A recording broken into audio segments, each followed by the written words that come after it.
What's the deal, baby? Y'all didn't know. Big Boss Hog. Boss Dog. Cake poke through the door. Hit the top of this box. So what's good with y'all? Floyd Mayweather basically says that Errol Spence is weight drained. Let's talk about it. So Floyd Mayweather was interviewed by Fight Hype. And shout out to them. And he basically was talking about the Errol Spence and Terrence Crawford fight. And, you know, he kind of was asked his viewpoint, in which Floyd proceeded to say, like, I'm not going to talk about it because he said, I like both fighters and I'm cool with both fighters. And I'm going to be kind of dancing around and I don't want to disrespect either guy. So, you know, he kind of flipped it to like, well, I say this, if Errol Spence, if I was his handler or his coach, I have him fight at 160 or 168. Not even 154. You know what I mean?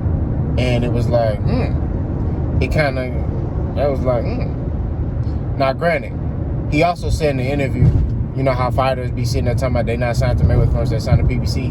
And you could tell he was bothered when he said this. He said, when fighters say that, you know, me and Al Heyman are one. You know what I mean? So when you sitting there saying you signed to PBC, you're signed to Mayweather Promotions. We're one.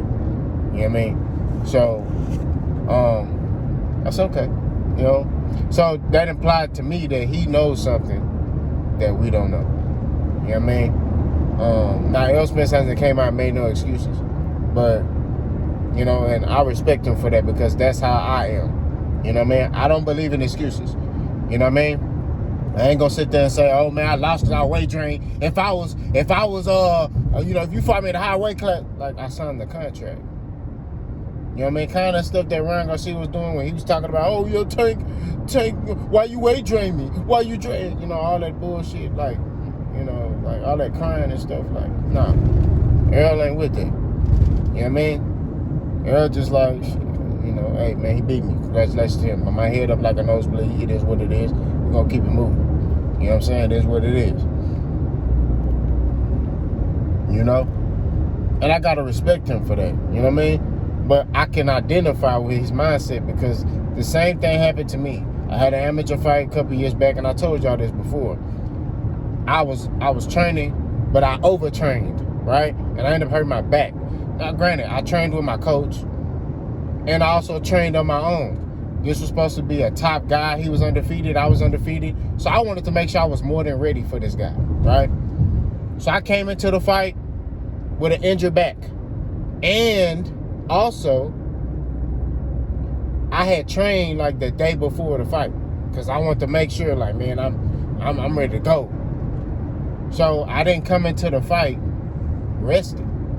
I came into the fight feeling weak and with a back injury. And I lost a close decision, right? A very close decision.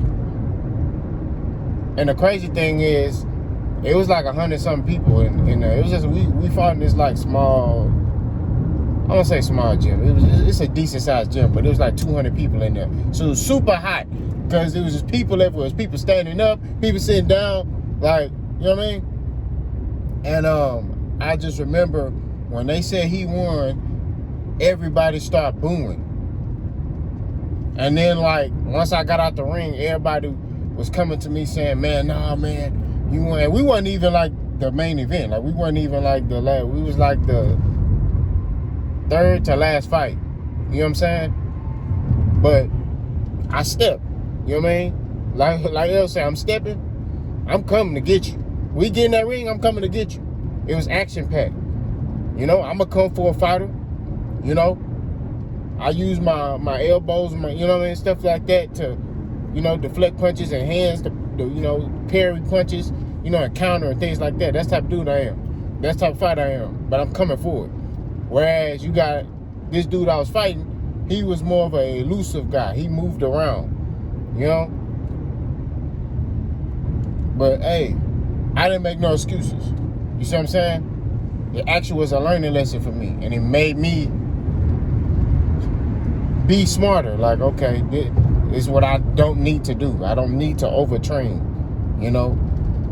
Just trust in your training and get in there and do what you need to do. You feel me? So it taught me something, but I ain't make no excuses. And the only person that know that is my wife. My coach don't even know that I had a back injury. You know what I mean? I didn't even tell him. He still don't know. That man still don't know, bro. He don't know. You know what I mean? If he see this video, he gonna know now. But he still don't know. You feel me? And I'm just giving you an example. I'm not trying to put this on me, but I'm just saying I understand Errol Spence's mindset. Like, he's more like, man, I ain't making no excuses. Now, I'm not sitting here saying, but if you believe that Errol Spence lost because he was weight drained is an excuse.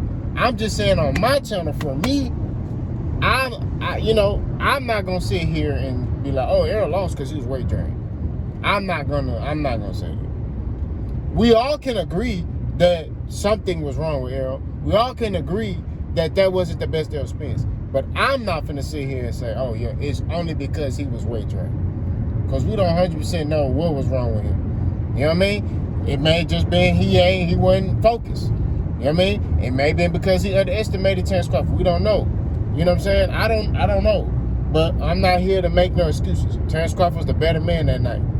You know what I mean? That's what it is. We'll see at 154 what Terrence do to him. Will Terrence reciprocate the same performance? Or will it be different? Will Errol get his hand raised? We don't know.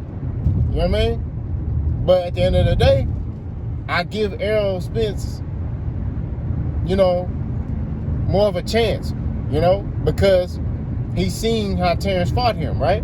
So now this gives him opportunity to really do his homework, right? Really do his homework, see what he was doing wrong, correct those issues, and come back a different fighter. This fight with Terrence Crawford, this loss could do one or two things to Errol. If they fight again, it can make him gun-shy to where he just kind of like, or it can make him better and smarter. You know what I mean? I've seen fights where guys got demolished and then they rematch a fighter and it's like, oh, I don't know, man. But I've also seen fights where guys got demolished and they came back and they beat the dude that demolished them. You know what I mean? So it is what it is. It's combat sports. It's boxing. It is what it is.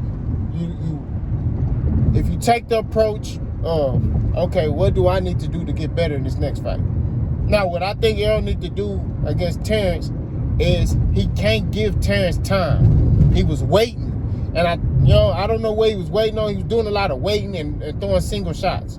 He gonna have to box Terrence Crawford, right?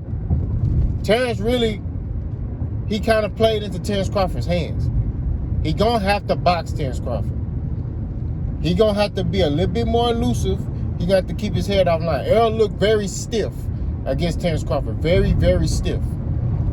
These are the things that I saw. You know what I mean? And I'm like, this dude ain't, I'm like, even in that first round, I was like, I gave that round to Errol, but he looked very stiff, very slow.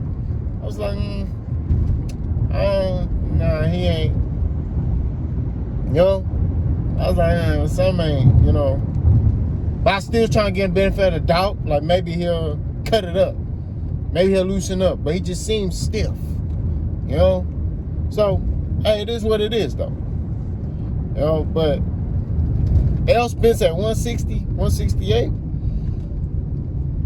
I don't know how he would do up there. You know what I'm saying? Just how Errol Spence fight, he might be able to do a little something. This lady talking to herself. He might be able to do a little something. You know what I'm saying? But at the end of the day, we'll see. The more I think about it, the more I want this fight again between Bud and Errol. And the only reason I want that fight again is for the Bud buddies. But also, for Errol Spence to put on a better performance. If Errol Spence puts on a better performance and he loses again, it just shows that Terrence Crawford is just a better fighter. That's what it is. But Errol Spence will still be looked at as a top fighter. Because like I said, in the sport of boxing, you have to look at who is these fighters losing to, right? Who are they losing to? right? Now, if Errol Spence get in there with a C-class fighter and he get whooped, then, yeah, you know, Errol Spence is not a top fighter. But Errol Spence is losing to another top fighter, and Terrence Crawford. Don't mean that Errol Spence is not a top fighter. Don't mean Errol Spence need to retire and all that. No. You know what I mean? Errol Spence is still a great in this sport of boxing. You know what I mean? Errol Spence will be a Hall of Fame fighter regardless. Errol Spence is still a top fighter, still top cash cow in the sport of boxing. Now, I also think sometimes God puts us through things for us to see stuff. You know what I mean? And, you know, God has his ways of dealing with a lot of us differently. Like, I know me and my relationship with God, God has his ways of dealing with me harshly. Like, he loved me, you know what I mean? But if I'm not listening, he gonna get my attention through, you know? Like, I'll tell you a story. Now I'm moving sideways. Back in 2013, I'm moving sideways. You know what I mean? Me and my wife, you know, wasn't on the best terms. We weren't even living together. You know, so I'm out here just tweaking. You know what I mean? Young, 23 years old, back in 2013. And I remember I'm over there by the Galleria. It's like 2, 3 in the morning. And I just remember driving. And, you know, this drunk driver, we on 610, and he just swerved in front of me. And, like, I should have just let him hit my car. But I didn't want him to hit my car, so I swerved. And it caused me to, you know, my car to lose control, and I hit the wall, flew in the air, and then rolled 7 times. You feel me? So it's things like that, man. You know, and, you know, I came out of that situation with just a scratch. You feel me? So like I keep saying, at the end of the day, spade to spade, God may be revealing something to Errol for him to see that, you know, everybody ain't in this corner, and maybe he ain't moving how God want him to move. That could be it. You know what I'm saying? But whatever the reason is, we ain't here to make excuses. Errol Spence still a top guy. But I just want to get my viewpoint on Errol Spence. And Floyd Mayweather saying that Errol Spence, you know, he would have Errol Spence at 160 or 168. You know what I mean? I don't know how Errol would do at that weight class with his style. You know what I mean? But I think Errol could do some damage up there. But it's not really a lot of comp up there. You know what I'm saying? So we shall see. Y'all let me know what y'all think. Boss God.